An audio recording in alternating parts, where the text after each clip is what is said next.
Morning, I'm going to give you a brief tutorial on how to go about setting up your account and then going ahead and registering for the races that either A, you have previously signed up for or that you would like to sign up for. So, without any further ado, let's go ahead and begin. Now, if you are a Shoot for the Moon challenger, you can go ahead and click the login button, okay, and then enter in your Shoot for the Moon username and password. If you are not a Shoot for the Moon challenger, what you'll need to do is click Join Fit for Life. When you do this, it brings up a very simple registration screen. First name, last name, you select your own username, first name, last name, password, confirm your password, email address, your phone number, your address, so on and so forth. Click Submit Form down here. Now, once you've clicked Submit Form, what's going to happen is within a couple minutes, you're going to receive an email. That email is going to show you, we're going to say a Fit for Life activation. You will need to activate your account by simply clicking on the Activate button. Simply click there on this button here, or whatever it shows up in your email, and then you will be ready to go. So then you will click Login. Now my information is already previously stored in here, so I'm going to go ahead and log in myself. This is going to bring me to my dashboard. Very simple, okay? You will see that you've got all the races that we have currently open for registration at the top. We also have them over on the right-hand side with the various logos or whatnot. Now, on my screen, you'll see that I've already registered for 2 Hop to Trot, Mother Knows Best 15K, and Wait Till Your Father Gets Home 15K. Had I not done that yet, I would click on Spring Series and click the Sign Up button. Okay? Now, when I do that, now I'm not going to go ahead and submit at this point in time because I've already done that. What you would do is then select an event. So I want to select the 2 Hop to Trot race. The event options. What distance am I running? What option am I doing? 5K, 10K, 15K, half marathon with the shirt or without the shirt? So I would select the 15K with the shirt because that's what I'm doing. I would then choose my shirt size, and then once I've done that, I would click Pay Later. Now the Pay Later button is very important at this point in time, especially if you've already registered. If you've already registered, I need you to click the Pay Later button so that way there you do not get charged again. If you choose to pay now, if you've not registered for this event, feel free to click on the Pay Now button.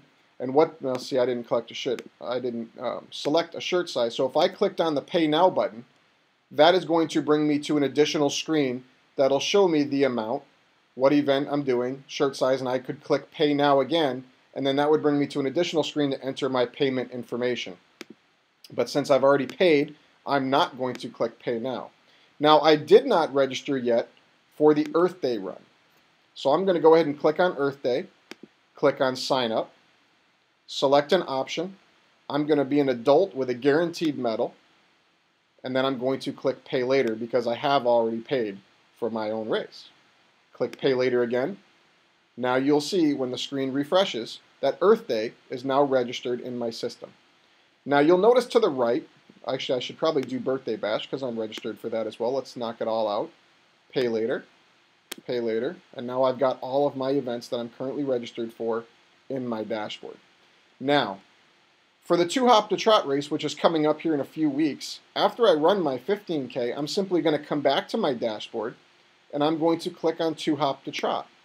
What that is now going to do is bring up an additional screen. I'm going to click the date that I ran the race. I'm going to select the distance. So I can do this in kilometers or miles. So if I'm running a 15K, I can simply enter 15, click kilometers, or I can type in 9.33 and click miles. And then I'm going to enter the time that I ran it in, and then click Submit. So let's go ahead, and I'll just go ahead and do this now to demonstrate, to show you what it's going to look like. So I'm going to hypothetically say I ran my race on the 30th of March, and I ran 9.33 miles, and I ran it in 1 hour, 2 minutes, 10 seconds. And let's use a colon instead of a semicolon. That would probably work better. 1 hour, 2 minutes, and 10 seconds. Now I'm going to go ahead and click Submit. You have successfully completed the 2-hop to trot race in 1 hour, 2 minutes, 10 seconds. I'm then going to go back to my dashboard, and you'll see right here, completed races and events, 2-hop to trot 15K. You can click on that, and again, it will show your time. So go back to dashboard. So for every event that you do and complete, as you enter in your time or the distance, same thing for Earth Day. Now there is no required distance for this, so it's any distance you want. So you'd simply click the date you ran it, the distance, again, the same thing, click Submit, and then it will show up as a completed event in your completed races and events section. Now down at the bottom, you'll see ribbons and medals. Ribbons and medals, prizes and awards. Don't worry about the ribbons and medals just yet. That's going to come down the road. Prizes and awards is also going to be available in a few weeks. This is where I'm going to go into your dashboard using a default setting that I have as the administrator and enter in, if you win a $25 cash prize, then I will be able to go in and enter that right into your dashboard. So even if you're not on Facebook, and even if you maybe don't check your email as often and you don't see that you won an award, when you log into your dashboard, you'll see that you won a prize or an award.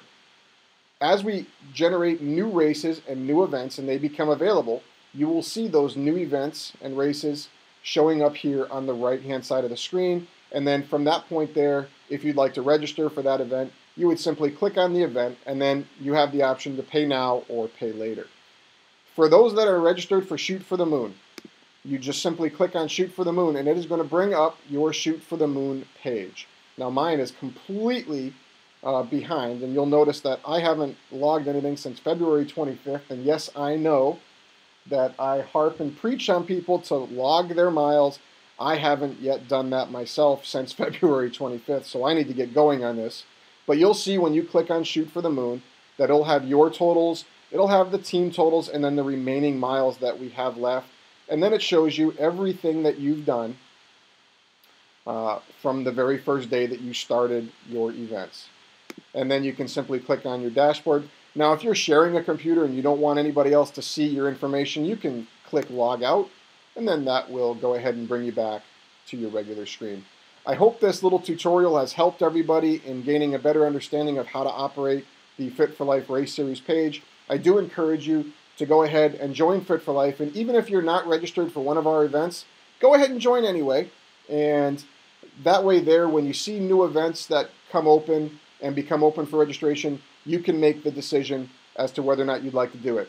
Now when you do that, we're going to have, at the very top on the spring race, we're going to have all the information about that particular race located there. And if you're not a member, you'll always see the join or login. You will not be able to register for the event unless you become a Fit for Life member. Now, if you have any questions at all, please do not hesitate to email me. My email address is jim@muffinstomarathons.com, or you can find us on Facebook and just go to Facebook search bar and type Fit for Life Race Series, click join, and we'll bring you onto that page there. So again, thank you very much for listening to this. I know it got a little long-winded, but I wanted to make sure that everybody is fully aware on how to go about becoming a member of the Fit for Life Race Series page and registering for the various races. Thanks again, and have a fantastic day.